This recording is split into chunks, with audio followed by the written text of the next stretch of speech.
Hello everybody. We're in chapter 13 of the book of Revelation, discussing Antichrist from the earthly view. The reason that Antichrist is not mentioned in chapter 5 or 6 is because he was thrown out of heaven at the time of the rapture. He's down on the earth, he's angry, he's frustrated, but he's not up in heaven.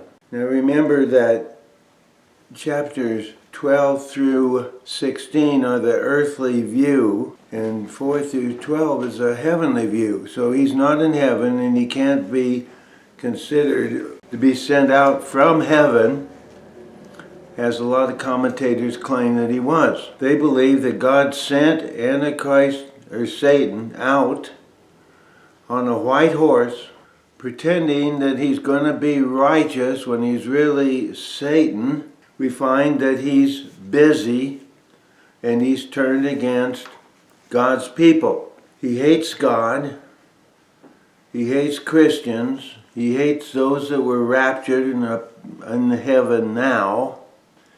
He hates those that are coming to church and wants to persecute them. Now in my book, right here, Revelation Unsealed and Unveiled by Melvin Macomber. Turning to page 146, Revelation chapter 13, reading verse 1. Chapter 13, verse 1. I stood on the sand of the sea, that's a population in general.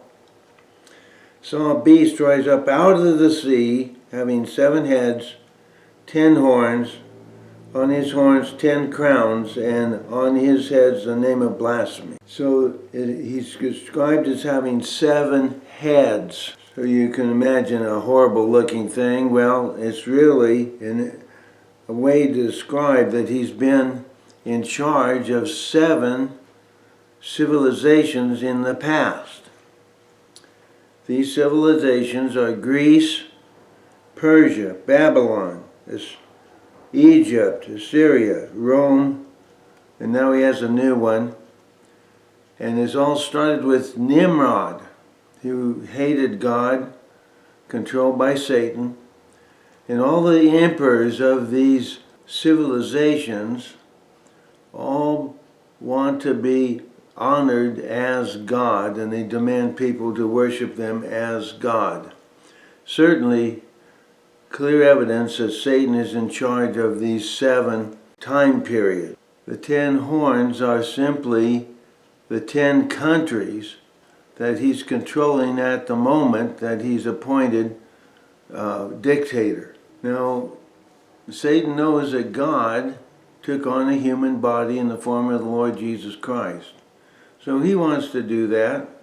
He wants to take on a human body on the earth to rule and reign over countries.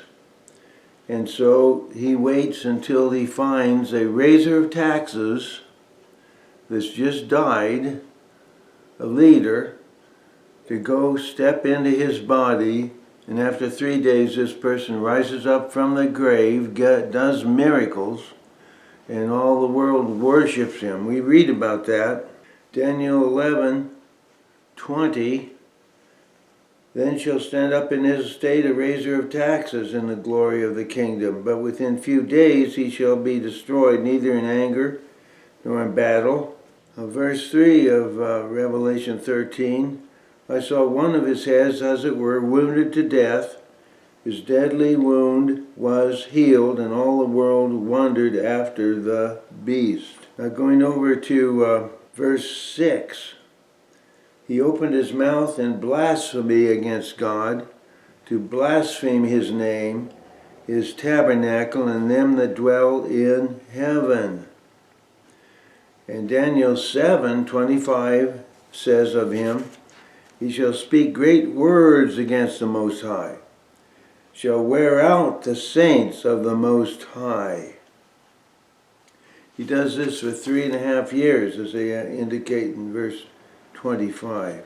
Verse 7 of chapter 13, it was given unto him to make war with the saints and to overcome them, and power was given him over all kindreds, tongues, and nations.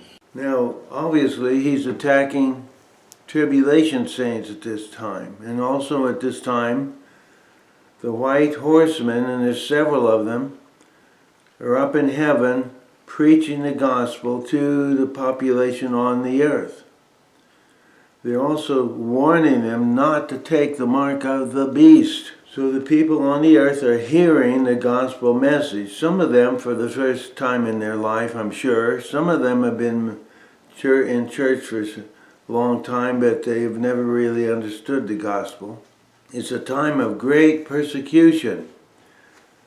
Antichrist turns on these people, tells them, you must take the mark of the beast, and if you don't, I'm coming after you, and I'll destroy you. So they have to run, they have to hide, they have to read the Bible as fast as they can. They've got to pray with great intensity. It's a time of suffering and persecution. So God is actually going to have an army of overcomers that understand Satan's maneuvers, know how to resist Satan and fight against him, not give in to him.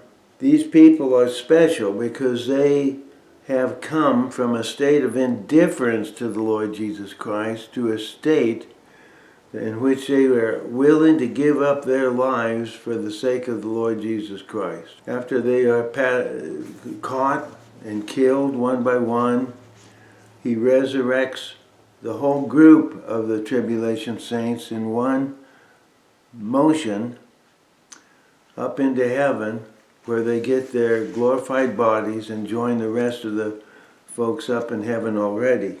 Now it's a very interesting thing to note that these people, tribulation saints, being hunted, being starved, being chased, running for their lives, great adversity, great suffering, have all turned to the Lord Jesus Christ.